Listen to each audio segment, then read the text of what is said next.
and I had a really great mentor, Joe Aram. God, I can't even think of his last name. Atramato. It'll come to me later. Joe Amarato. There he is. That's it. And he taught me how to think. He would tell me,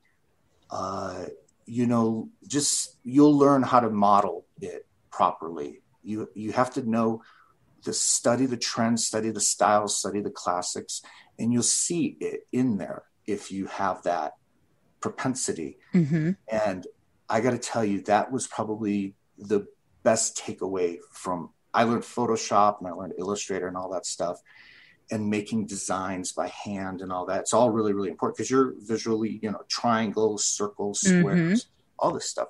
They all work together. Symbols, Yeah. Mystic, divine. Sacred geometry. Yeah. Sacred geometry for 100, Alex. Heyo. So it all, creates feelings and moods and sensations. And okay, so you actually were learning about that those specific symbols and shapes can pull someone into a page and evoke an emotion, right? Yeah. That's what he was basically telling you. Learn this. Yes. Learn the deeper layers, not just putting up words on a page and pictures on a page. Exactly. How to reverse engineer it. I think you said it earlier.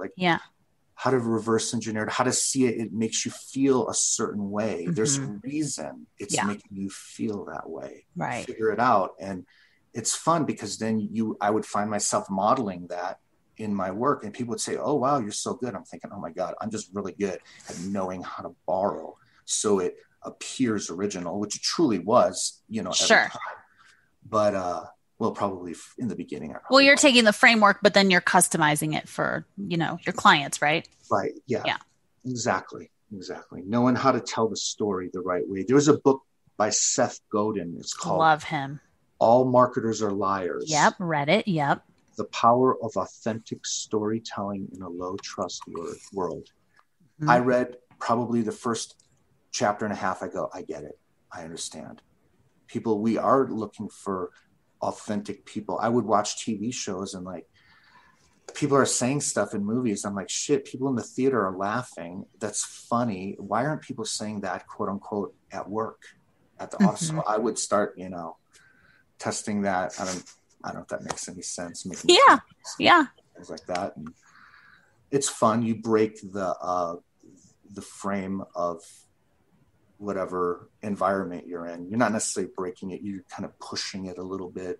So what's interesting about what you're saying with that is another layer to, so I studied broadcast journalism and psychology as an undergrad, and then went out and worked in marketing and branding. And so I learned a ton working with major luxury wine and spirit brands. I worked with Grand Marnier and Tanqueray and Hennessy and Moet and Chandon. And I worked with, I got to work with those brand managers, and learn from these really amazing marketers.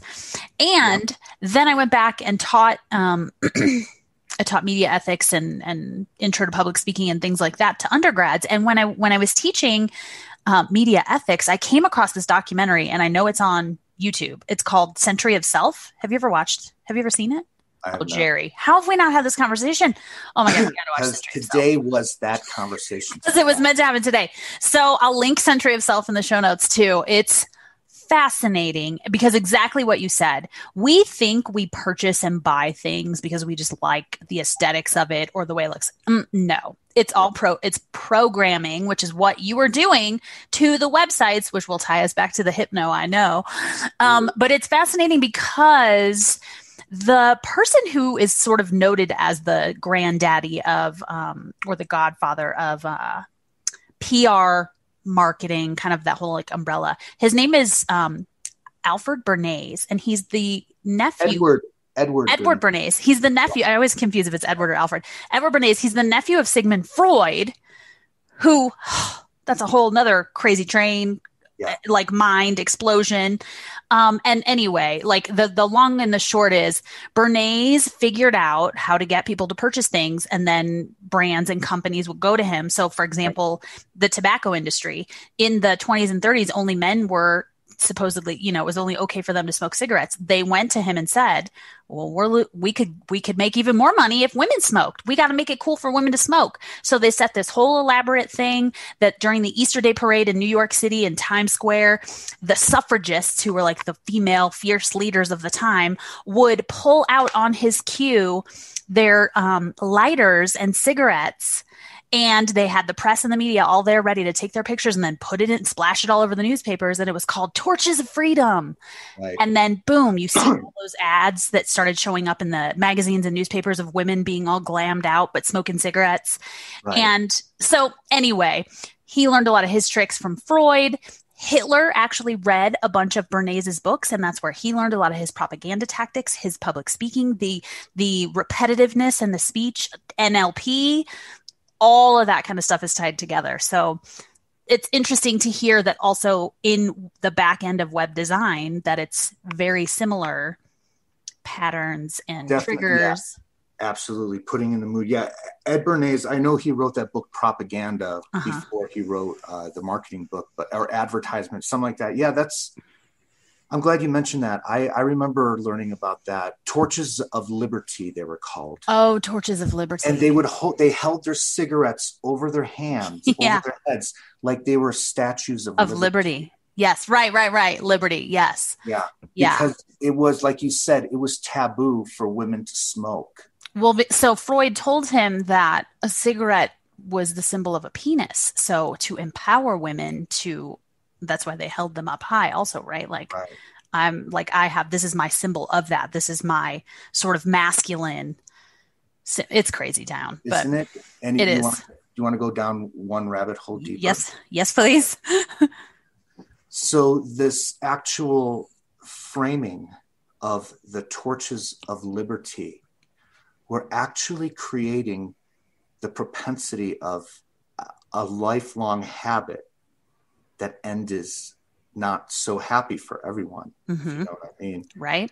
It's a very sneaky play. Mm-hmm. Like, hey, wow, here's your liberty. Right. And yet it's a chain at the same time. Right. Right? Okay, there we go, boys and girls. Yes. Ding, ding, ding. That's the takeaway right there. Right. And it works. It works splendidly. Well, just instantly people flipped and started. Right. Yeah. Great okay. story. I like that was a nice little rabbit hole. Wow. Yeah, okay, it was juicy. Okay. That's canny for you. Yeah, there we go. We just go on the ride. We just buckle up, we put our seatbelts on, and we put our hands in the air, and we just go on the ride. Yes. Yeah. So, I was doing the web design stuff. I was working in Burbank on the 17th floor during the .com. I got to tell you, I have a high school education plus. I learned Photoshop and a few things. Now in HTML, now I've got this job.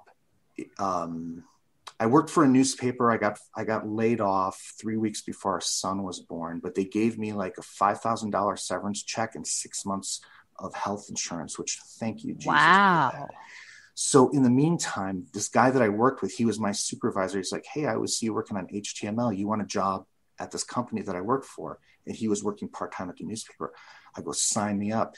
It ends up being Peter Green Design. This is like some world-renowned design agency to this day.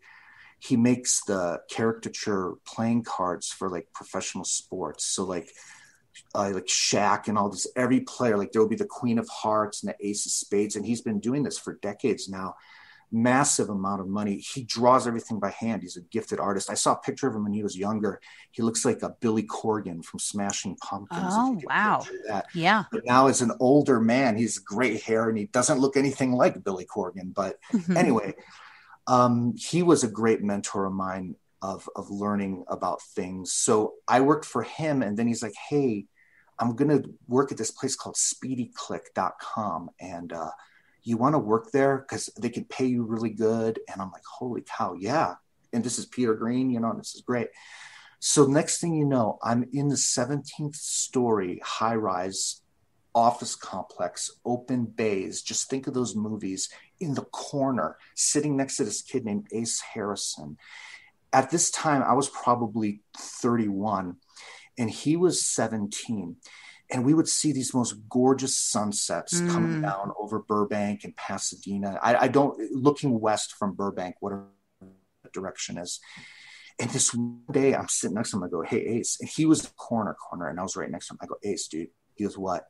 I go, enjoy this, brother, because this ain't lasting much longer. I go, you can feel it coming. Oh, dude.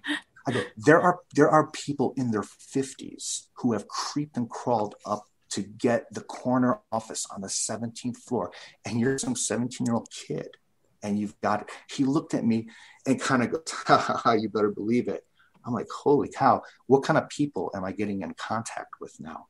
Yeah. Just a little thought in the back of my mind. I go, this guy's thinking about things in a very special kind of way. So whether it was serendipity or I don't think it was coincidence, but definitely. So I worked there and came out to Prescott when our son and daughter were born. They were about 2 years apart, and I had no job. And this was like what time frame? What this year? Was probably 2003. Okay. It was about 2003. And my wife had looked into like, hey, are there any web design jobs out here? So we moved out to Prescott. We actually visited one time because my wife's parents were going to retire here. And when I came here, this is going to sound stupid, but I didn't have a laptop back then. I had my big blocky computer, and I brought it and I set it up in the bed and breakfast we were staying at. And I pretended that I had a job in Prescott. So it was weird because when you say pretended, were you aware that you were consciously stepping into more of a visualization? Like, I'm just going to put it on and pretend that I'm working. I want to feel the feeling that I've got a job. I've got 2 kids. I have no idea. I remember driving from California to Prescott. I'm like, I just need one job, God, just one job. And you know what I like to do. So, before we left, I was visualizing, and I look out the window and I see these beautiful pine trees and the shrub oak and stuff and the granites. And I swear to you that right now I'm looking out the window. There's a deer running through the front as I speak right now. And I'm seeing that view, and it's 17, 18 years later, but it actually manifested in weeks. So ended up moved to Prescott and found a job. The city was hiring. I applied. I thought I was going to get it for sure. I didn't get it. The college opened up a position, and I applied there. It was the very next day, and ended up getting a job at the college. And you mean Yavapai College, which Jerry and I both work at Yavapai College, which is the community college here in Prescott. Yes. The community college, and got a gig doing web development. And then about 12 years ago, I was looking on the internet. Someone talked about Bruce Lee and the 1-inch punch. And I got to see this. YouTube was out at this time, and I typed in Bruce Lee 1-inch punch. And I see it, and I'm like, wow, he just really knows how to transfer his energy. So like when he would hit you using that technique, you literally, it would be like as if you put your shoulders, if a big person put their shoulders on a little person and just shoved them and they stumble backwards and fall. He would be able to do that with just the minimal amount of distance, just torquing his body, and it would really propel people backwards. So I see this video on the site that says Darren Brown's Psychic 1-inch punch. I'm like, what's this? I click it, and I see this guy's name is Darren Brown, and he demonstrates this technique, and I'm like, wow, whatever this is, I'm curious. So I see this film by him. It's called The Heist, Darren Brown, and you can go on YouTube and just type in The Heist, Darren Brown, and you'll find it. It almost has like a greenish kind of thumbnail. And he was this mentalist, card magician, showman, whatever you want to call him, coach. And he was super popular in Britain back then. He's very popular right now. Even in the United States, you could see stuff on Netflix. So I see this program, The Heist, and he's like saying, he goes, this is what we're going to do on the show tonight. I'm going to offer this, that I'm going to do this seminar, a weekend seminar, and I'm going to teach people my secrets so they could learn what I know how to do. And people love to see it. You know, they're watching him perform in you know, theaters and stuff, and it's very entertaining, and it blows the mind. How is he doing the stuff that he's doing? And he's saying it's all tricks, but it's